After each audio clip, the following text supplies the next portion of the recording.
नमस्कार दर्शको, मी आहे प्राची आणि तुम्ही पाहत आहात नागपूर समय मराठी बुलेटिन। आजच्या या विशेष अंकात आपण घेऊन येणार आहोत देश विदेशातील, राज्यातील आणि आपल्या परिसरातील सर्वात महत्त्वाच्या घडामोडींचा आढावा। राजकारण, समाज, आयोग, सांस्कृतिक, मनोरंजन आणि अनेक महत्त्वाच्या क्षेत्रातील बातम्या तुमच्या समोर मांडणार आहोत। तर मग वेळ न घालवता सुरू करूया आजच्या महत्त्वाच्या बातम्यांसोबत। धुळे शहरातील पाणी पुरवठ्याबाबत दिलासादायक बातमी समोर आली आहे। शहराला पाणी पुरवठा करणाऱ्या जलस्रोताची पाहणी केल्यानंतर महानगरपालिकेचे कार्यकारी अभियंता रवनीत सोनवाने यांनी ही माहिती दिली। धुळे शहरातील पाणी पुरवठा करणारे नकाने आणि ठाठोर दरासत इतर जलस्रोतांमध्ये सध्या सुमारे 60% जलसाठा उपलब्ध आहे।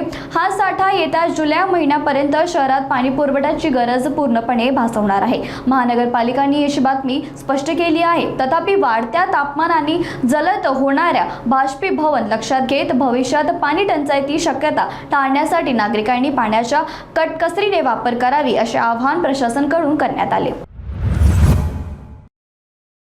धुळे तालुका परिसरात फागण गावाजवळ मदत मागण्याचा बहाण्याने एका तरुणांनी लुटण्याचा घटना समोर आली आहे। मिळालेल्या माहितीनुसार रात्रीची वेळ चहाची टपरी विचारण्याच्या बहाण्याने आरोपीने पीडित तरुणांना आपल्या दुचाकीवर बसून वरखेडी फाटा परिसरात नेले। त्यानंतर सुनसान ठिकाणी फायदा घेत आरोपींनी धक्कावत तरुणांचा मोबाईल हिसकावून घेतात आणि सुमारे त्याच्याकडून 1 लाख रुपये ऑनलाईन रक्कम आपल्या फोनमध्ये ट्रान्सफर करण्यात आली।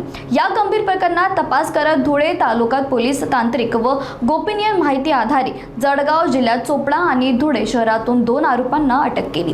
पोलिसांनी आरोपींकडून रोख रक्कम आणि 2 दुचाकी सुमारे 1,30,000 रुपयांचा मुद्देमाल जप्त केला। पोलिसांनी माहितीनुसार अटक करण्यात आलेल्या आरोपींपैकी एका यापूर्वी अनेक गुन्हे दाखल करण्यात आले आहे, तर या गुन्ह्यातील तिसऱ्या फरार साथीदाराचा शोध सुरू आहे। छत्रपती संभाजीनगरमध्ये टीसीएस प्रकरणातील मुख्य आरोपी निदा खान आश्चर्य दिलासाच्या प्रकरणात महानगरपालिकांनी मोठी कारवाई केली आहे।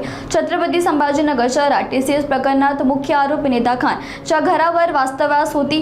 त्या घरावर आज महानगरपालिकांनी बुलडोझर चालवण्याची कारवाई केली। ते घर जमीन दस्त करण्यात आले। महानगरपालिकांनी ही माहितीनुसार संबंधित पक्षाचे न्यायालयात धाव घेतली होती, मात्र कोणतेही स्थगित आदेश मिळालाच नसणारी ही गोष्ट करण्यात आली। अतिरिक्त आयुक्त संतोष आवले यांनी सांगितले की ही कारवाई पूर्णपणे नियमाखाली करण्यात आली आहे। या कारवाईमध्ये मोठा पोलीस बंदोबस्त तैनात करण्यात आला आहे। तसेच संपूर्ण कारवाईचे ड्रोन कॅमेऱ्यातून रेकॉर्डिंग करण्यात आले। नागपूरमध्ये पत्रकारांशी संवाद साधताना महसूल मंत्री चंद्रशेखर बावनकुळे यांनी शरद पवार आणि सुनील तटकरे यांच्याशी भेट घेताना प्रतिकृत संबंध दिला। त्यांनी ही भेट सामान्य सामाजिक आणि कौटुंबिक संबंधांचा भाग असल्याचे सांगितले। मधील प्रकरणात बोलताना त्यांनी गंभीर आरोप असल्याचा वैयक्तिक संघर्ष देणं चुकून असल्याचे स्पष्ट केले आणि पोलीस कायदेशीर कारवाई करत असल्याचं पण सांगितले।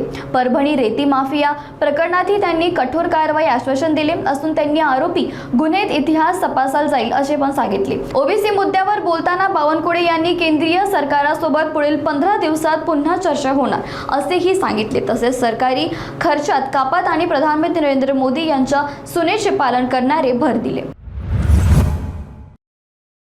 आजच्या नागपूर समय बुलेटिन मध्ये इतकंच। आम्ही तुमच्या समोर आणत राहूया ताज्या, महत्त्वाच्या आणि ठळक घडामोडी। बातम्या आवडल्या असेल तर नक्कीच व्हिडिओ आपल्या मित्रमंडळाशी शेअर करा आणि हो, पुढच्या अंकांसाठी पाहत रहा नागपूर समय।